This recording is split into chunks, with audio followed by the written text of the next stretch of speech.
interested in what the class was about. To me, it was someone standing and talking, and so I just wasn't interested. So what I did was draw under the table, and I would draw things that interested me, and that kept me going. But the problem was I wasn't paying attention, and the teacher caught me, and she decided she was going to humiliate me and put me on. And she said, "Oh, what's going on over there? What's so important? That's more important than our class here. What's under the table that's more important than?" And I thought, I'm screwed. You know, I'm just going to be burned. So why don't you bring up what's more important? Show us. So I brought my picture that I've been drawing. And she said, "Okay, tell us about it." I said, "Okay, well, here's the cowboys are chasing Indians over a cliff. And the cowboys are shooting at the Indians. The Indians are shooting arrows back at the cowboys. And above the cowboys are B-51 bombers bombing the cowboys." That's what I thought was I really enjoyed it. And she did something pretty amazing, because I thought I was about to be, I don't know what would have happened to me, being self-conscious and feeling inadequate in a classroom. I don't know what would have happened had she not done something pretty amazing, where she said, "Okay, tell you what, why don't we're going to put a newspaper paper on an easel, and every Wednesday we'll give you 15 minutes, and you come up and draw a story for the class, but then you have to pay attention." And I said, "Okay, now has she gone the other way? Considering the shape I was in at that time in my life, I don't know what would happen." I find it interesting that it's been said, it's been almost a cliche, that one of the problems with the institutionalization. See a cartoon, but you also sometimes see a serial. And in the serial, at the last minute, you were just like, I can't wait to come back here to see what's going to happen. So I experienced serials in movie theaters. And so later on, the idea working for a Canadian company called Sundance as a writer, because he won the UCLA, won the Samuel Gold writing scholarship. And so they hired him, and they said, "Well, we just bought this book, turn it into a screenplay, we want it done in 2 weeks." So that's basically what he did to us.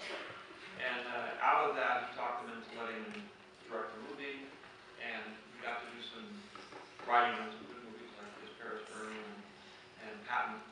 And of course, they'd always then give it to another writer once they had it, really to hang another writer, they'd say, "Okay, here, we got a script, it's done, we need to rewrite. We don't have to do the whole thing."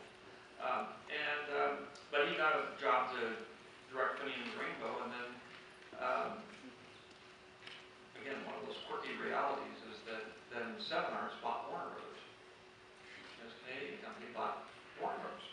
And I had gotten a Warner Brothers scholarship for the summer, where you go, it's a work scholarship, 6 months. You go to Warner Brothers, they assign you to a department, script, photography, editing, any department. And you spend 6 months there working with professionals. Well, as it turned out, they had just closed down. Jack Warner was leaving, and there was nothing going on. All the departments had been closed. There was nobody there. In fact, did you say that the day you arrived, Jack Warner was... The day I arrived, they were moving stuff out, and I said, "What's going on?" I said, "Well, they were moving Jack out of his office. He's, because it was literally the week that Seven Arts was taking over. And see what this was all about before I condemn it completely. So I'll go and see what it's all about. But basically, I'm not interested. And I want to do documentaries.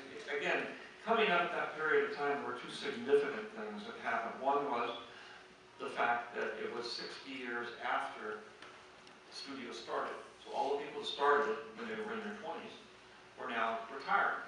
And the studios were getting bought up by corporations. The corporations didn't have any idea how to run a studio, so they were hiring film students. If that, just being in the right place at the right time, all of us, this whole group that I was a part of, got ushered into the film business because the studios didn't know what they were doing, and you didn't have to be related to somebody to actually get into the industry. So that was a key factor. The other factor was they had invented small cameras. Airflex, Eclair cameras, and that was the birth of cinema verite documentaries. Before that, documentaries were you know, their big things and, you know, the river and, they were nice documentaries, but they were very, and there was no market for them. No place in the world. Nobody would show a documentary except maybe the BBC.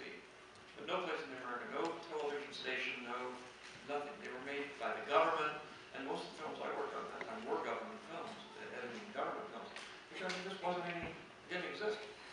And those two things were a major factor, because I wanted to get into this new era. I was a cameraman, and I liked being able to shoot with the little, you know, new little areas and everything. So, those things sort of drove me in a particular direction. But I definitely did not feel comfortable working in, you know, the industry. And so the studios to me were just something to run away from. And I didn't like them. As soon as we finished Finny and Rainbow, Francis and I went off. We wanted to do a film called The Rain People, where there was just like 7 or 8 of us. We went on the road and just made the movie as we went on the road. So we started in New York, drove across the country, got to Kansas, got to Omaha, Nebraska, the little warehouse, turned it into a studio, made the movie. I was born and raised near San Francisco, and I wanted to go back to San Francisco. We went and talked to, I had to go to a conference there, and I got a chance to meet and talk to John Cordy, who was a local filmmaker making feature films, independent. And, you know, I went back and said, Francis, this is what we got to do. We're not going to go back home. We don't want to. Francis did not want to go back to Hollywood. He said, we want to get away from this. So I said, it's the perfect place. San Francisco, it's wonderful. We'll be happy there. It's kind of bohemian. So we just literally came from Omaha, Nebraska. We were driving to San Francisco. And tried to have an independent situation of the studios. I mean, we still had to go to the studios and beg for money. But we didn't want them running anything